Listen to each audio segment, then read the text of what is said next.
girl Tavi, and I'm back with another exciting video. Another one. If you're new to my channel, please don't forget to like, comment, and subscribe. And if you're old or period child, what it do, babies? Welcome back. Anyway, like I said, I am back with another video. I just want to say before I start with the video, thank you guys very much for supporting me. Our channel is officially having adverts, okay? And I just want to say thank you, thank you, thank you. Let's not skip those adverts. Let's watch those adverts. Let's make the things happen. All right? And let's share the videos. Let's engage with me. Okay? Engage with me. At this point, I just felt like this video is long overdue. But I was like, I am dropping it today regardless. I don't care. Okay? Yes. So I'm here to be telling you guys about things that I wish I knew before I moved to China. Because, wow. You debab? Wow. So let's get straight into the video. The first thing that I wish I knew when I came to China is I should expect a lot of staring. Okay, like people are going to stare at you. When you come to China, you automatically become the tourist attraction. All right, this is not a bad thing because, like I've said or mentioned in one of my previous videos, that it is because normally Chinese people are just curious. Some of them have never seen a black person before. But to me, I was just like, I wish I knew this, because when I came here at the beginning, it was really, really, really stressful for me. I hated it. I felt offended. I didn't like it at all. I'm not gonna lie, you guys. I just didn't like it. It was just, I didn't like it. But then now, because I've learned to live with it, I've actually understood that, oh, okay, so this is gonna be my life now, and I've accepted it. But I'm just like, dang, I just wish I knew that this is something that was gonna happen, and I had to prepare for it mentally. And I feel like I would be so far with life right now. I would be so far with life right now, okay? Another thing that I feel like I should have known was that I was gonna get a lot of things that would shock me when I came to China. Like, for example, the spitting, okay? The hard beds and the squat toilets. These are things that are just not normal to me. Until I came to China, I didn't know that these things existed. So I wish I knew that, so that probably when I get here, I don't have to look dumb. And not that I looked dumb, but I was really shocked, you know, like, what the f? You know, and I was just like, you know, if I had known, especially when it came to the spitting part, now it really, really doesn't bother me at all, because when I go outside, I just listen to music, and most of the time when I'm listening to music, I hardly even pay attention to my surroundings. So at first, that also used to offend me a lot, because I would think maybe they were spitting because they were seeing me, and maybe they felt disgusted about seeing me. But obviously that was not the case. It's just something that is part of their culture, and that I was not used to, that I didn't know about. And I'm just here like, if I had known that, my life would have been better, okay? So another thing again is that China can get really, really, really lonely, okay?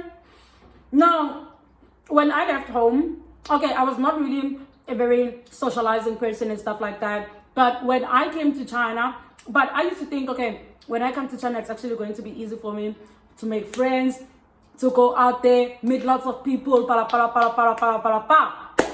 But then when I came to China, I actually realized, this place can really, really, really get lonely, especially if you are a foreigner, okay? Because there are cities where there's just one foreigner there, or two foreigners in the whole city, or three foreigners in the whole city. And there are some cities like Beijing and Shanghai where there's like a lot of foreigners. And if you're a person that likes socializing and stuff like that, you can go to clubs and you'll meet lots of foreigners. You can go out and eat. It's easy for you to make friends. But in some cities, it's actually difficult to make friends. And for me personally, like, it can really, really be lonely, especially now because we can't even leave and go back home. It's just like, not that we can't go back home. No, let me put it correctly. We have a choice to go back home. But if you go back home, you cannot come back because borders are still closed. So it does really get lonely. And dang, it's like,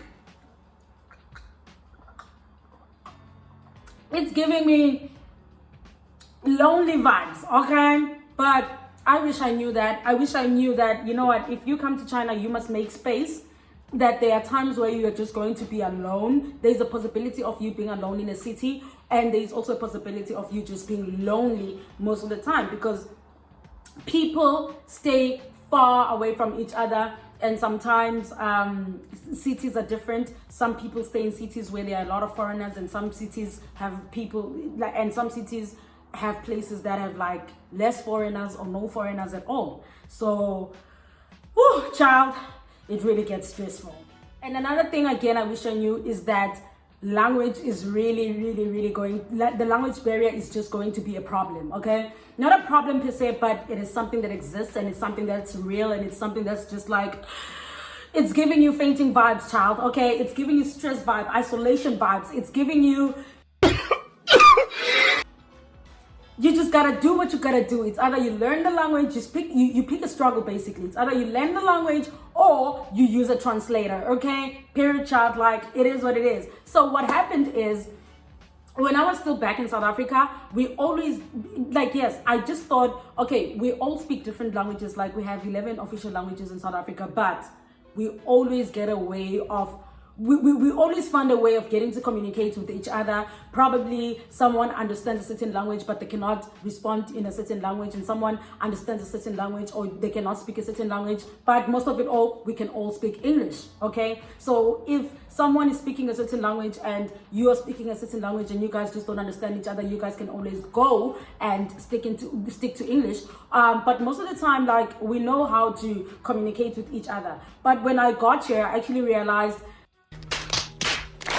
yeah, it can really go down. Yeah, okay, it really goes down. Like, you can talk to someone, even if you try to learn Mandarin, because of the sounds, it gets really weird, okay? You can talk to someone and you would translate something in a certain way, but that's not what they are saying. They are saying something else. Or you might try to say something to someone in Chinese only for you to find out you used the wrong tone, so now it doesn't sound correct. It actually means something else. And sometimes you'll be talking to someone and they just don't understand you, because most people that stay in, because most Chinese people that are actually here cannot speak English. And you, as a foreigner, you cannot speak Chinese. So it's really good that you learn basic Chinese, so that if they communicate with you, you try to communicate with them as well. And when I was still back home, I never used to think that this is going to be something that is just out of, like, that's just going to be like, I just thought, no, this is something that is just going to, it's going to be okay. You know, you're going to be fine. You just relax. You're going to be fine. But no, it wasn't, okay? It wasn't. Like, I have been here for close to 2 years now, and I still use a translator because of how difficult it really is getting around here when you don't know Chinese. So English is really, like, the language barrier is a real thing. It is really a real thing. So another thing that I wish I knew before moving to China is that the dating scene is horrific, okay? It's bad, okay? It's depressing, it's hell, it's a mess. I know people who met in China, they are doing good, they are happy. And I know people who just relate to me, okay? Like, most of my story times are usually about things that happen in China, and I just want to say, why are you crying? Yanks. I wish I knew that it's difficult finding something genuine here. I remember I was talking to one of my other friends, and we were just talking about this genuine thing, dating in China. And one of the things that she said was, you know what? You cannot be in China and expect to get something genuine, because first of all, we are here as foreigners and we do things, okay, firstly, we're all here to work, right? Some of us don't even come from the same countries. People are waiting to finish doing whatever they are here to do, and then they bounce, they leave. Then what's gonna happen to you? So the only thing that you can do is just date for fun, okay? And to me, because I don't know how to do that, that's why I am single, because I just don't know how to maneuver. Like, I don't know how to get my way around not dating someone seriously. You know, I'm a genuine person. I do things with a pure heart. So if I was to be, or if I am in a relationship, I like, oh my God, my nigga, I become a fool, okay? I get in trouble with both my feet and I get chopped by fish. So that's one of the reasons why it's just, it's hell, okay? It's really, really, really, really, really a hellish thing to go through when you are in China. So I really wish I knew this so that when I get here, I don't even think about being in relationships or having a boyfriend or anything like that. So child, be careful. Be careful. That's what I'm saying to you. Be careful. Now this one, I feel like a lot of people, okay, maybe some foreigners were ready for this. I wasn't ready for this, okay? I wasn't ready for this. And I don't know why did I think why didn't this just get through my head? I don't know. But one of the things I wish I knew is that when I get to China, everything is written in Chinese characteristics. Wait a minute. Characteristics. English teacher. Don't come for me. Don't drag me, okay? It is what it is. Anyway, like I said, I wish I knew that everything is going to be written in Chinese characters. You know, even if they are sending you a message to tell you something important, it's written in characters. Even when they send notices. For example, let's say you stay in an apartment. And I mean, let's say you stay in a certain complex or you stay in a flat, we call it flats, but here, let's call them apartments. And there's a notice that is in the lift, okay? The only option you have is to actually take a picture and translate whatever it is that is written on that piece of paper and you will know what is going on. But if you don't know, or if you don't think of doing something like that, then you will never know, because everything, even their apps, are written in Chinese. Everything is in Chinese characters. And I'm like, wait. This was so new to me because when I came to China, I don't know. In my mind, I just thought maybe everything is going to be in English. But let me tell you something. Some things are written in English. Like when you go to airports and stuff like that, you do find signboards like information. But most things are in Chinese. Child, it is what it is. But I wish I knew this so that I can prepare and just tell myself, you know what, when you go there, just don't expect anything to be in English. Don't expect it to be in English. Okay? But yeah, it is what it is. The next thing that I wish I knew is that China had its own New Year. Now, this I like. This one I like because it's giving me, you can only start a fresh vibes, okay? Like, okay, today is New Year, but in a few weeks, you're gonna have another New Year. So if you have New Year's resolution on the 1st of January, and you decide to fuck up, okay, listen, China got your back. China has got your back. You can only start from scratch, if you know what I'm saying, okay? So I was like, I like that. I really, really, really like that. I was like, listen, this is the type of content to sign up for, okay? I liked this. But I wish I knew it because I remember when this happened, I was actually at my previous school, like in my previous city. And I arrived in November. Of course, it was December. And all of a sudden, it's January. Yes, Happy New Year to everybody. Then all of a sudden, I hear, they're still going to do the Chinese New Year. What? And they were like, yes, we are going to have another New Year. And I was like, wow. oh my God, wow. I love this. It's giving me second opportunity vibes. And I love that, child, okay? Period. But you know what? I got nothing to say about this. I really, really, really like this. But I wish I knew about it because I feel like China is like the only country that has something like this. No other country has something like that, okay? Period, child. I like that. It is what it is. Let's keep it moving. Oh, another thing I wish I knew is that in China, your phone is your life, okay?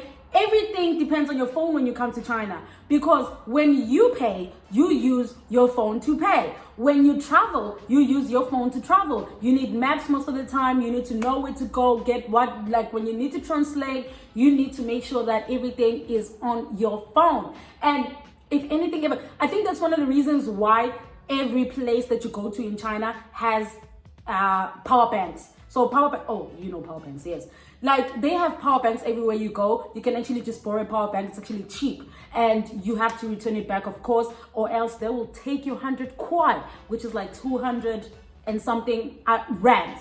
So don't joke with those power banks. But I think that's now I'm understanding why this is something that is so important. Now I wish I knew this, because when I was back home, I was a person that really cared about their phone, but never really cared about their phone, you know. But now when I'm here in China, I care about my phone. I'm more cautious about my battery life. I'm more careful with where I place my phone. Not that it's gonna get lost, because who has ever lost anything in China?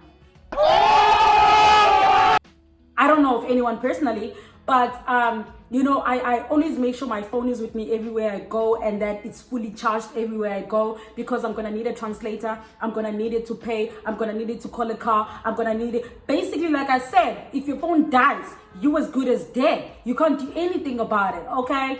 So these are the things that I wish I knew before I came to China. Thank you very much for watching. If you guys have any questions, you can leave them in the description box below. And like I said, or in the comment section below. And like I said, okay, don't forget to like, comment, engage, share, whatever. But other than that, it is what it is. If it ain't it, then it wasn't it. Thank you very much for watching. Bye, guys.